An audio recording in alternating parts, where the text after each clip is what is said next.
Hello everyone, Jim of Shiloh Kahal. While I was doing some work this morning, I was realizing while I was doing some editing that we're using confusing language that is maybe confusing the issue. And really from this moment forward, which is 9/16/2025, I really intend to begin changing some of the language I've been using in the discussion of the definition of a day and in this debate of when a day begins and ends. And let me see if I can explain. First of all, I want to talk about the problems with using the words evening and morning because of their colloquial definitions and larger definitions. And then also because I think we can pick a better description of when an evening begins and when a morning begins and ends. Actually, we could a better description of when an evening begins and ends, and a better description of when a morning begins and ends. So let me begin. So here's a definition of an evening. First of all, we have an adverb, but we're going to focus on the noun of the evening. It's the period of time at the end of the day, usually from around 6 p.m. to bedtime. Example, it was 7 o'clock in the evening. Okay. So this is a period of time starting around 6 and to bedtime. Let's define morning. Morning, when we get to the noun, is the period of time between midnight and noon, especially from sunrise to noon. Okay, so both of these definitions are fraught with colloquial use, broad use, and definitions that create expanses of time. I think most of us do think of the evening to be, as the sun's approaching a sunset and then on down into bedtime, really. So, if it's 7, 8 o'clock at night and the sun has gone down and you're in twilight, you're still thinking of that as evening. And right up till the time you go to bed. And then, once it becomes dark, all the way dark, you think of it as night. Concerning the morning, we so oftentimes, first of all, we have the Greco-Roman calendar that tells us a day starts at 12:01 a.m. and ends at 11:59 p.m. So the first entire half of the day is morning in that context. So from 12:01 a.m., right in the middle of the night, through the sunrise, and then on to 11:59 a.m. to 12 p.m., I should say, we have an entire morning period of time, which we see operate. Well, let me also say that because both of these are the same. We also will use morning to be really any time from the time we get up. So, um, in the context of a day's work, we get up and we begin our work. And in the early part of our work day, say at 9 a.m. when we're answering the phone, we're saying good morning. And we say good morning right up to 11:59 a.m. But starting at noon, we begin to say good afternoon. So we have both evening and morning have very large definitions that can be, if that remains our start point, can be problematic. So let me introduce what I plan to start using going forward. Let me start with a sunset. Sunset, the noun for the sunset is the time in the evening when the sun disappears. So let me show you sorry, I needed to take a moment to clean up my PDF here so that I could begin commenting and writing on it again. So the sunset is this period of time when the sun, I'm sorry, those who haven't seen me use it before, let me show you this illustration of a day. It's illustrated on a circle here. This is a 24-hour period of time going around this circle, beginning with the sunrise here, and then we have the early mornings. If you were looking at this, it might be 7 a.m., 8 a.m., 9 a.m. here, 10, 11, 12. Here's high noon. Here's 1 o'clock, 2 o'clock, 3 o'clock, 4 o'clock, all the way down to about 6 o'clock here. And this is usually about 6 a.m. And then we get into 7, 8, 9. Then the sun goes, I'm sorry. So on this illustration, well, here, let me finish that. Then we have the twilight period, then we have darkness. So on this illustration, when we talk about sunset, they're talking about this moment in time when the sun has gone below the horizon and disappears. So the time in the evening when the sun disappears, and then they're going to say, or daylight fades. Well, fading, I guess daylight starts to fade even before the sun sets. So maybe that's a little more confusing. But I'm just going to stay with the point in time in the evening when the sun disappears. Now let's go look at sunrise. And that noun is the time in the morning when the sun appears or full daylight arrives. So what we're really going to focus on time is like we did with the sunset. It's a time when the sun disappears, and the sunrise is the time when the sun appears. And then we have this full daylight arrives, but I guess it's not full daylight till the sun gets on up a little further. So this could be more confusing, just like in sunset, this was more confusing. But if we stay with just the definition of the sunset to be the time in the evening when the sun disappears, and sunrise, the time in the morning when the sun appears, that going forward, those are the two start points I'm going to begin trying to incorporate in my discussions about the definition of a day going forward. And just to go back to the illustration, here is the sunrise. I mean, really, we're showing it just below. If this line across here is the horizon, in this moment, the sun is underneath the horizon, but the moment the sliver appears and we get that first brightness, that first introduction of the sun's orb above the horizon, we've started a new day. And then we have the daylight hours that move all the way around, and then we have the sun touching the horizon and working its way down, but the actual sun, and in that case it is setting, it's in the process of setting, but it's not actually set. The sun's set has not occurred until the last vestige of that orb disappears behind the horizon, or past the horizon, and the sun, there is no more orb showing, there's no more brightness of the sun showing. That in the context of if the definition of the day is that it starts in the evening, well, then the actual start of the day is then the sun having fully set. Now let's define a few more things here. Let's go back to our definition of evening. If it's not a moment in time, it would be the period of time at the end of the day, usually from 6 p.m. till bedtime. And let's go back to morning, and it's the period of time between midnight. Okay. Before I come and break this down a little bit further, let me return to some definitions here. Let's define daybreak, because that's often used in Scripture. And here they're saying it's the time in the morning when daylight first appears. So when would that be? That'd be here. That'd be at dawn. Dawn, just so you know, dawn is that moment in time when we leave night and the first vestiges of light touches the sky. Well, that's also what we're saying with daybreak. The time in the morning when daylight first appears. Not the sunrise, daylight. And they also call that dawn. So let's also look at dawn. It's when the first appearance of light in the sky before sunrise appears. Oftentimes we are using the term dawn. We think dawn is when the sun has broken the horizon, and maybe because we just haven't had cause to really perceive what dawn might mean beyond that. But dawn is actually that period of time before we see the sun break the sky. So it's when that light, those first vestiges, the first elements of light, the sun's light begins to appear in the night sky, and before the sun comes up, this is dawn. And so what else, here is using dawn. We've got daybreak again, which is just the same thing I just defined for you. It's the time in the morning when daylight first appears, but let's go back and see what some of the other things are. Break of day, dawn. Okay, so break of day, when we use break of day, it's before the sun has come up and appeared in the sky. Let's look at some others. Crack of dawn is time early in the morning, daybreak. Again, all of this is before the sun rises. First light is the time when the light first appears in the morning.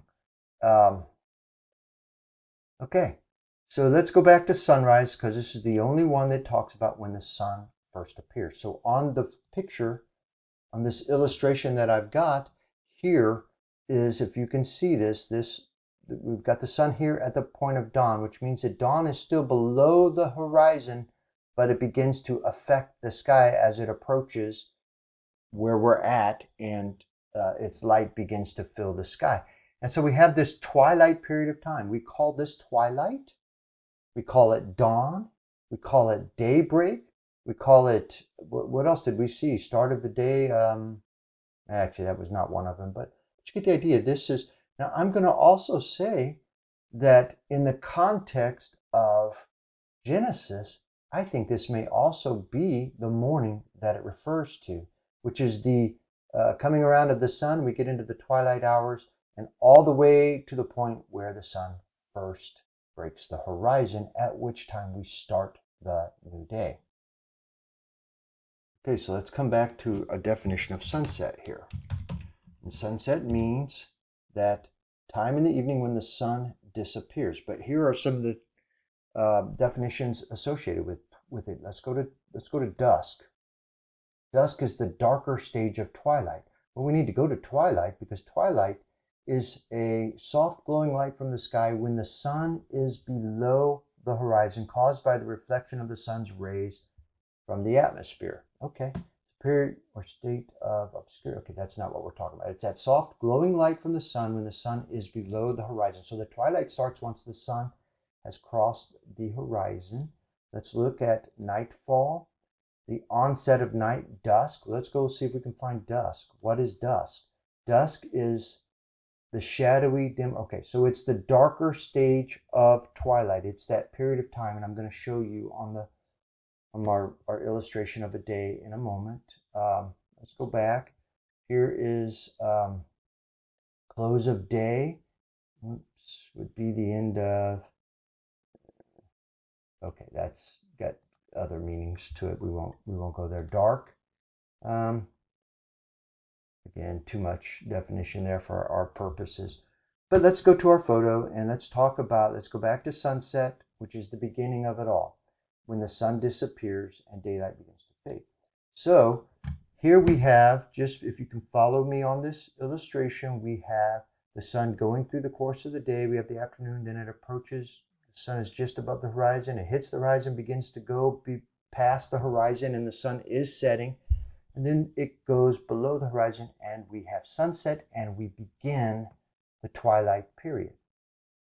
And the twilight period runs through dusk, at which time dusk is the very last vestige of light in the sky, just like dawn is the very first vestige of light in the sky. And then once it's gone, once the sun's rays are no longer can be seen in the sky, we enter this period of night.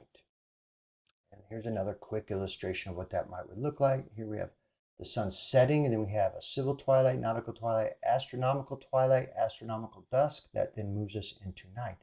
And we have this night period of time, and then we move from night to the astronomical dawn when the very first vestiges of light appears in the sky, and then we have astronomical twilight, nautical twilight, then civil twilight. So I'm going to say and assert, I think it's safe to infer that when we are talking about evening, evening begins when the sun sets and it runs through to night. I think it's safe to infer that. I think it's implicit in what we receive in Scripture, and I think it's safe to infer. So when we say the day, if you're in the evening, in the discussion of the day, and if you're going to say evening to evening, you're really talking about this broad period of time, which is what could be confusing.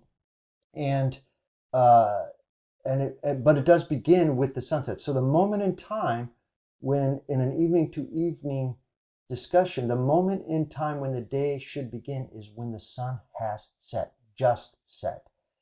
If you're going to say that evening also includes this period of time as the sun is setting, okay, but in an evening to evening discussion, all the way down to,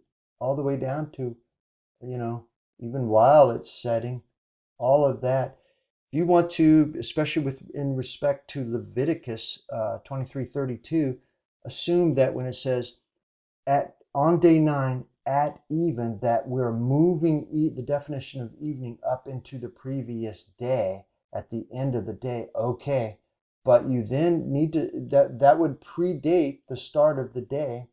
And if this is your definition of evening, starting once the sun has set, and you're going to include evening up here, you've introduced a second evening, I guess.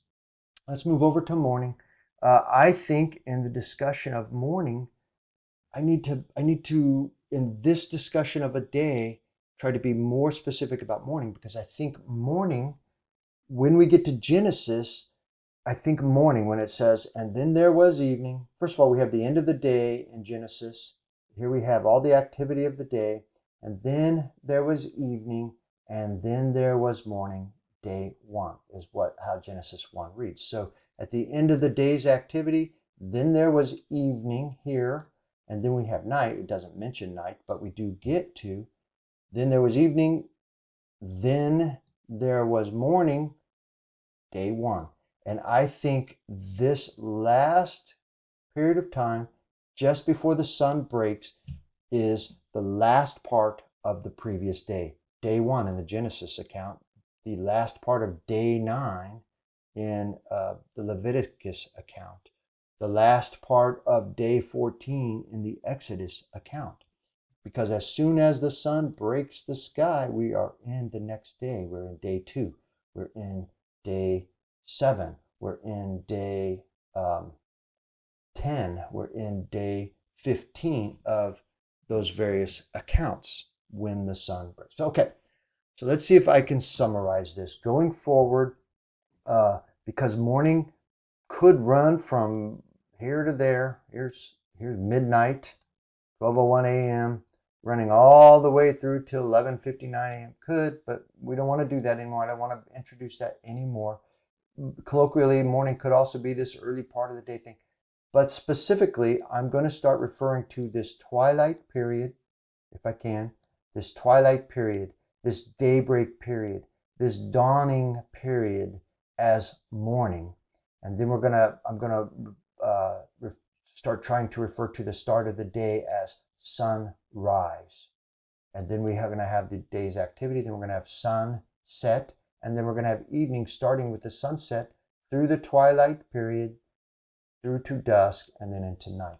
That's how I'm going to start utilizing it. And in the discussion of the definition of a day, then I think we need to use this sunset as the start of the day. And then we have this evening period that actually runs a period of time. It just runs a period of time. So in, say, the in the discussion of Leviticus 23, when it says on day 9 at even, day 9 would have started over here with the sun coming up. I'm sorry, that's supposed to be a 9. Forgive me, that's terrible. And it runs through the daylight hour, and then the sun begins to go into the afternoon. It begins to fade, daylight fades. Then we have it hit the horizon and begin to go past horizon. But as soon as the sun sets, that's at even. This moment right here is at even, and we are halfway through day 9, because we continue evening of day 9, and then we have night of day 9, and then we have morning of day 9, all the way through until the sun breaks the horizon, at which time we now get to day 10.